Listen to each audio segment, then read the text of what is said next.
Hello students, तो आज हम लोग अपना सीए फाउंडेशन का फर्स्ट टॉपिक स्टार्ट कर रहे हैं which is ratio, proportion, indices and logarithm.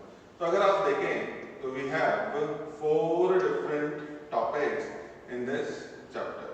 Number 1 ratio, number 2 proportion, number 3 indices and number 4 logarithm. तो ये चार टॉपिक हम लोगों ने यहाँ पर डिस्कस करना है। तो फर्स्ट वन इज रेशियो। तो अब अगर हम देखें व्हाट इज द रेशियो, तो अब अगर हम यहाँ पर बात कर रहे हैं रेशियो की, तो अब ये रेशियो है क्या? तो ratio is the comparison. Ratio क्या है? It is the comparison. Comparison हमेशा किसमें होता है? Between same kind of observations और in terms of simple fraction. अगर देखें तो हमने क्या डिफाइन किया है यहाँ पर? Ratio is the comparison between same kind of observations in terms of simple fraction। तो ये हमारे पास इससे सर है, लेकिन इसमें एक टर्म आ रहा है, what is the simple fraction. ये सिंपल फ्रैक्शन है क्या? अगर मैं आपको एक्सप्लेन करूं what is the simple fraction, मैं यहाँ पर कुछ एग्जांपल लिख रहा हूं, जरा आप ध्यान देना। 2 डिवाइड बाय 3, तो is there is any common factor in numerator and denominator? तो आंसर है नो। यहाँ पर 2 और 3 में कुछ और कैंसल होने वाला नहीं है, तो it is a simple fraction. तो इसको हम लोग क्या बोलेंगे? Simple fraction. लेकिन इसी में अगर मैंने आपको कहा 500 डिवाइड बाय 400, तो अगर आप देखें तो यहाँ पर 100 इज अ कॉमन फैक्टर, या हम कह सकते हैं ये दोनों ही 100 से कैंसिल हो जाएंगे, 5 टाइम एंड 4 टाइम।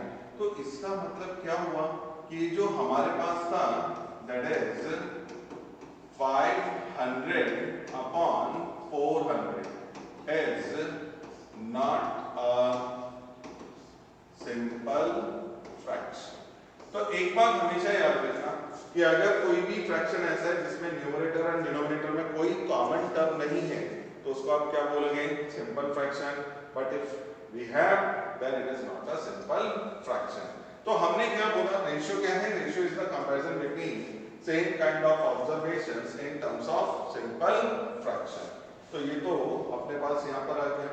अब आते हैं हमारे पास नेक्स्ट यहाँ पर, और नेक्स्ट क्या? अब इसका नोटेशन। अब अगर आप देखें तो मैं क्या कह रहा हूँ?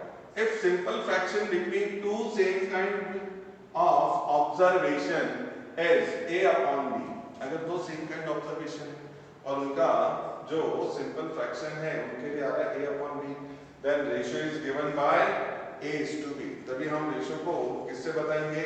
a इज टू b से बताएंगे। In the ratio a is to b, a is called antecedent and b is called consequent. तो जरा ध्यान दें, अगर एक रेशियो अपने पास क्या है? a इज टू b, तो आप उसमें a को क्या बोल रहे हैं? एंटीसीडेंट एंड b, तो b इज कॉल्ड, अगर हम यहाँ पर b पे लिखें तो b is called consequent.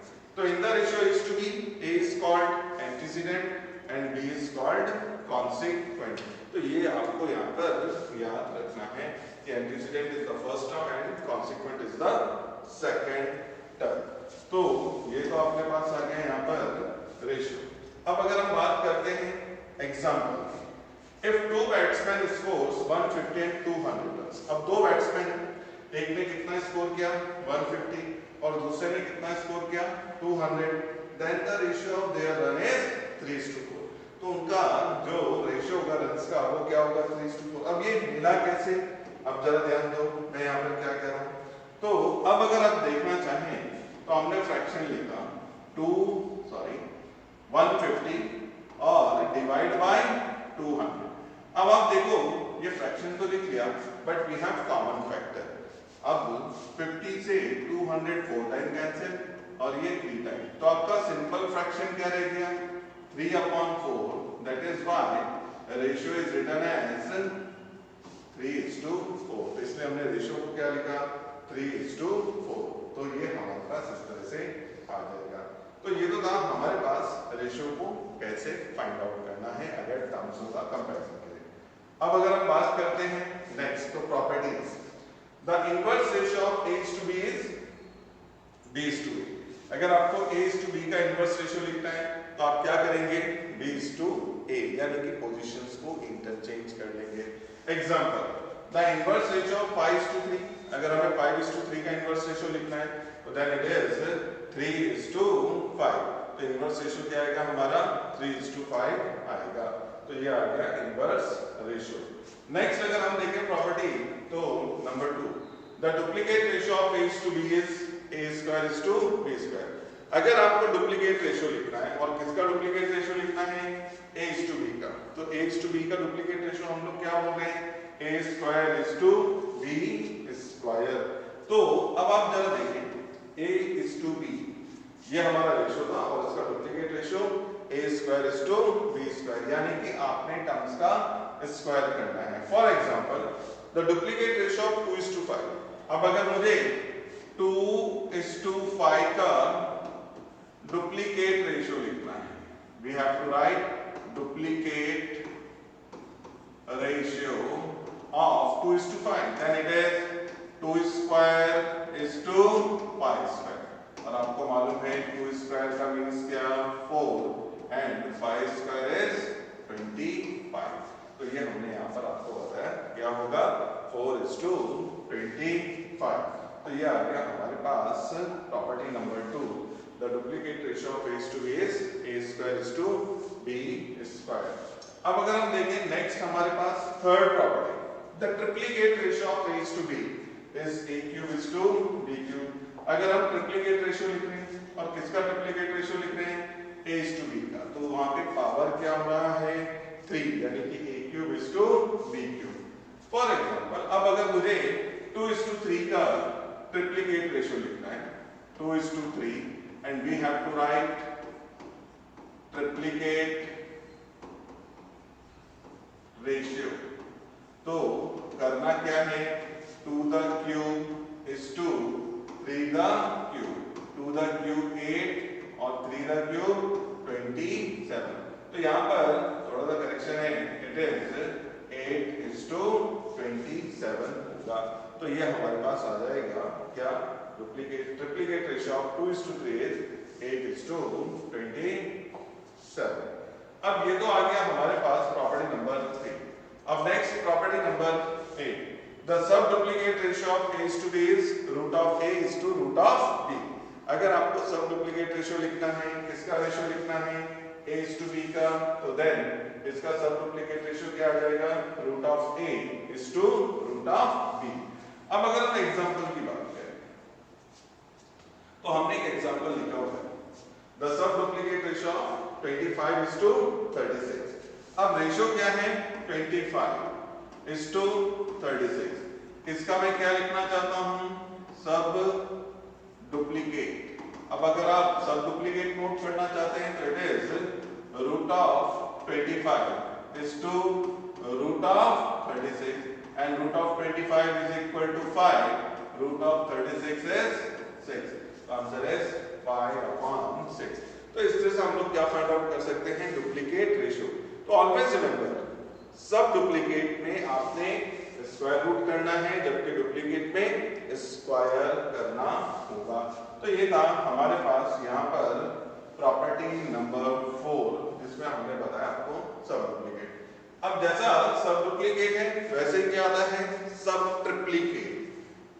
The sub triplicate ratio of A is to B is cube root of A is to cube root of B। तो हम क्या कह रहे हैं, जो सब ट्रिप्लीकेट है वो किसके इक्वल है, A cube is to B cube, sorry cube root of A is to cube root of B के इक्वल होगा।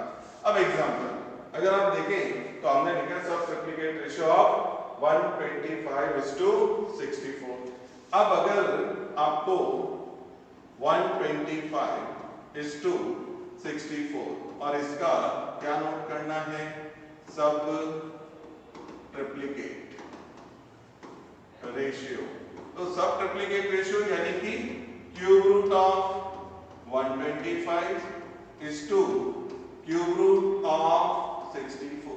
सबको मालूम है cube root of 125 is equal to 5 and cube root of 64 is equal to 4.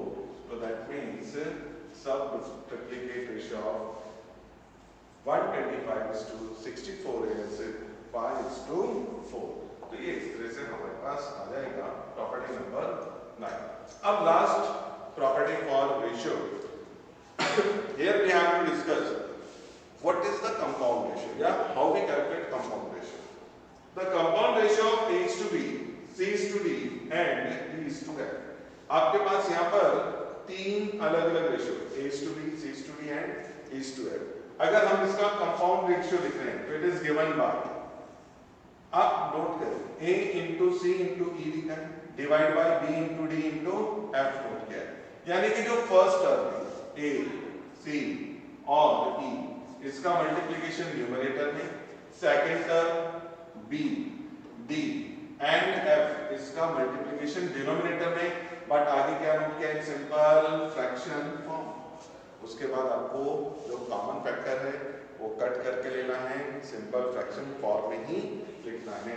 तो ये तो हमारे पास है. अब एग्जांपल हमने लिखा 2:3, 5:2 एंड 2:3.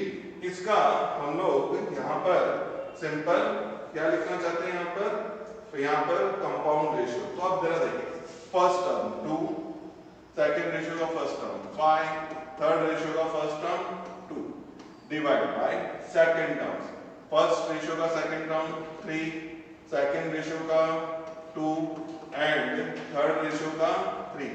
अब अगर आप देखें 2 से 2 कैंसिल, बाकी कुछ कैंसिल नहीं होता, तो 10/9 तो रेशियो क्या आ जाएगा, 10:9. तो इस तरह से हम लोग फाइंड आउट कर सकते हैं कंपाउंड रेशियो. तो ये जो सारी प्रॉपर्टीज हैं, सारे डेफिनेशंस हैं, आपने अच्छे से बाय हार्ट करना है, क्योंकि आपको इन्हीं से रिलेटेड प्रॉब्लम्स एग्जाम से पूछी जाती हैं या फिर एक्सरसाइज में डिस्कस हैं. ओके, तो आप इसको अच्छे से बाय हार्ट करें. ओके.